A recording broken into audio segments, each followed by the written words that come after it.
ನಾಗೇಂದ್ರ ಅವರು ಇಡಿ CBI ಎಲ್ಲ politically motivated ಅಂದರೆ ಅವೆಲ್ಲ ಇವತ್ತಿಂದ ಏನಿರೋವಲ್ಲ.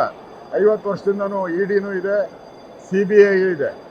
ಅವಾಗೇನು ಅವು ಪೊಲಿಟಿಕಲ್ ಆಗಿತ್ತ, ನಾನ್ ಪೊಲಿಟಿಕಲ್ ಆಗಿತ್ತ? ಸುಮ್ಮನೆ ಸಿಕ್ಕಾಕೊಂಡಿದ್ದಾರೆ. ಆಪಾದನೆ ಮಾಡೋ ಅಂಥದ್ದು ಕಳಂಕಿತ ಒಬ್ಬ ಸಚಿವನಿಗೆ ಗೌರವ ತರೋದಲ್ಲ. ಇಲ್ಲಿ ಪ್ರಮುಖವಾಗಿ ಹಂಗಾರೆ 187 ಕೋಟಿ ಹೆಂಗೋಯ್ತು? ಅವರದೇ ಇಲಾಖೆಯಲ್ಲಿ 187 ಕೋಟಿ ಹೋಗಿದ್ದಕ್ಕೆ ನಾಗೇಂದ್ರನ ಅಕೌಂಟ್ಗೆ 1.2 crores ಬಂದಿದೆಯಲ್ಲ, ಡೈರೆಕ್ಟಾಗಿ ಅವ್ರ ಅಕೌಂಟ್ಗೆ ಹೋಗಿದೆ, ಅವ್ರ ಸಂಬಂಧಿಗಳ ಅಕೌಂಟ್ಗೆ ಹೋಗಿದೆ. ಆ ಸಂಬಂಧಿನೂ ಒಪ್ಕೊಂಡಿದ್ದಾರೆ, ನಾಗೇಂದ್ರನೇ ಕೊಟ್ಟಿರೋದು ಅಂತ CBI ಚಾರ್ಜ್ ಶೀಟಲ್ಲಿ ಅವರೇ ಒಪ್ಕೊಂಡಿದ್ದಾರೆ, ಸ್ಟೇಟ್ಮೆಂಟೇ ಮಾಡಿದ್ದಾರೆ. ಮತ್ತು ಈ ಹಣ 600 ಅಕೌಂಟ್ಗೆ ಡಿವೈಡ್ ಆಗಿದೆ. ಇಲಾಖೆ ಹಣ 600 ಅಕೌಂಟ್ಗೆ ಡಿವೈಡ್ ಆಗೋಕ್ಕೆ ಅಂದರೆ ಮಂತ್ರಿ ಸಹಾಯ ಇಲ್ದಿರ ಹೆಂಗಾಗ್ತೈತೆ? ಮಂತ್ರಿ ಡೈರೆಕ್ಷನ್ ಇಲ್ದಿರ ಈ 600 ಅಕೌಂಟ್ ಹೆಂಗೆ ಓಪನ್ ಆಗ್ತೈತೆ? ಮತ್ತು ಅವ್ರ ಶಿಷ್ಯ ಕುಂಡಿ ನಾಗರಾಜ್, ಅವ್ರ ರೈಟ್ ಹ್ಯಾಂಡು, ಅವನ ಅಕೌಂಟ್ಗೆ ದುಡ್ಡು ಹೋಗಿದೆ. ಈ ದುಡ್ಡೆಲ್ಲ ಆಂಧ್ರಾಗೆ ಹೋಗಿ, ಅಲ್ಲಿ ಕೋಆಪರೇಟಿವ್ ಬ್ಯಾಂಕ್ ಹೋಗಿ, ಅಲ್ಲಿಂದ ಎಲ್ಲ ಮತ್ತೆ ಬಳ್ಳಾರಿಗೆ ಬಂದಿದೆ.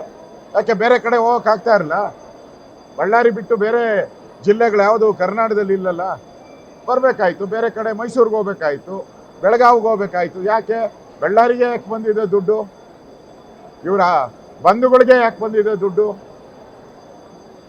ಇವ್ರ ಅಕೌಂಟ್ಗೆ ದುಡ್ಡು ಬಂದಿದೆಯಲ್ಲ, ಇವರ ರಿಲೇಷನ್ ಅಕೌಂಟ್ಗಳಿಗೆ ದುಡ್ಡು ಬಂದಿದೆ. ಅಂದರೆ ಇದು ಪ್ರೀ ಪ್ಲಾನಡ್ ಆಗಿ ಮಾಡಿರೋಂಥ ಕಳ್ಳತನ ಇದು. ಈಗಾಗಲೇ ಸೆಂಟ್ರಲ್ CBI ಈಗಾಗಲೇ ಚಾರ್ಜ್ ಶೀಟ್ ಹಾಕಿದ್ದಾರೆ. 3 ಚಾರ್ಜ್ ಶೀಟ್ ಇದೆ, 3ರಲ್ಲೂ ಇವರೇ ಅಪರಾಧಿ. ಇಡಿ ಚಾರ್ಜ್ ಶೀಟ್ ಹಾಕಿದೆ, ಅದರಲ್ಲೂ ಇವರೇ ಅಪರಾಧಿ. ಅಂದರೆ ಕಳ್ತನ ಆಗಿರೋದು ಕರೆಕ್ಟು ಅಂತ ಸಿದ್ದರಾಮಯ್ಯನವರೇ ಅಸೆಂಬ್ಲಿಯಲ್ಲಿ ಹೇಳ್ಬಿಟ್ರು. 89 ಕೋಟಿ 187 ಕೋಟಿ ಅಲ್ಲ. ಹಂಗಾರೆ 89 ಹೆಂಗೆ ಹೋಯ್ತು? ಯಾರು ಹೇಳಿಕೆ ಮೇಲೆ ಹೋಯ್ತು? ಅಧಿಕಾರಿ ಡೈರೆಕ್ಷನ್ ಕೊಟ್ಟವ್ರು ಯಾರು? ಈಗೆಲ್ಲ ಅಧಿಕಾರಿಗಳೆಲ್ಲ ಬಾಯ್ ಬಿಟ್ಟಿದ್ದಾರಲ್ಲ, ನಮಗೆ ದುಡ್ಡು ಎಲ್ಲಿಂದ ಎಲ್ಲಿಗೆ ಕಳಿಸ್ದೆ ಎಲ್ಲ ಡೀಟೇಲ್ ಬಂದಿದೆಯಲ್ಲ. ಈಗ ಇವರೇನೋ SIT ರಚನೆ ಮಾಡಿಬಿಟ್ಟು ಕ್ಲೀನ್ ಚಿಟ್ ತಗೊಂಬಿಟ್ರೆ ಉಳಿದಂಥ 4 ಸಂಸ್ಥೆಗಳು ಕೊಡಬೇಕಲ್ಲ clean chit. Karnataka news beat follow ಮಾಡಿ, ಸಬ್ಸ್ಕ್ರೈಬ್ ಮಾಡಿ.